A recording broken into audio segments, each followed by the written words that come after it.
প্রিয় বন্ধুগণ, আনন্দের বার্তা নিয়ে আমাদের মধ্যে আবার উপস্থিত হচ্ছে পবিত্র ঈদ উল ফিতর। আর পবিত্র ঈদ উল ফিতর উপলক্ষে আমরা 2 রাকাত ওয়াজিব নামাজ অতিরিক্ত সূরা তাকবীরের সহিত আমরা আদায় করি। আসুন আজকে আমরা পবিত্র ঈদ উল ফিতরের নামাজের নিয়ম সম্পর্কে জেনে নেই। পবিত্র ঈদ উল ফিতরের নামাজের নিয়ম হচ্ছে, প্রথমে আপনি নিয়ত করবেন। যদি আপনি আরবিতে পারেন ভালো, নতুবা আপনি বাংলাতে মনে মনে নিয়ত করবেন।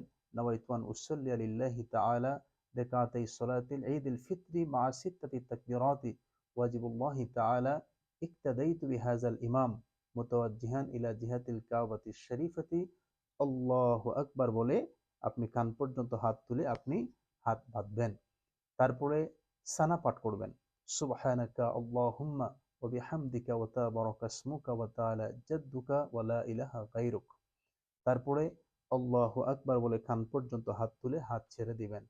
আবারও আল্লাহু আকবার বলে কান পর্যন্ত হাত তুলে হাত ছেড়ে দিবেন। আবারও আল্লাহু আকবার বলে কান পর্যন্ত হাত তুলে হাত বাঁধবেন।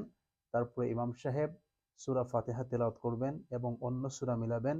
রুকু এবং সেজদার মাধ্যমে প্রথম রাকাত শেষ হবে। দ্বিতীয় রাকাতে রুকুতে যাওয়ার পূর্বে আল্লাহু আকবার বলে হাত ছেড়ে দিবেন। আবারও আল্লাহু আকবার বলে কান পর্যন্ত হাত তুলে হাত ছেড়ে দিবেন। আবারও আল্লাহু আকবার বলে কান পর্যন্ত হাত তুলে হাত ছেড়ে দিবেন। চতুর্থ তাকবীরে সরাসরি আপনি আল্লাহু আকবার বলে আপনি রুকুতে চলে যাবেন।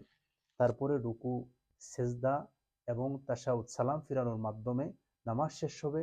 নামাজের পরে ইমাম সাহেব মুসল্লিদের সম্মুখে খুতবা প্রদান করবেন। আপনারা সবাই খুতবা শ্রবণ করবেন।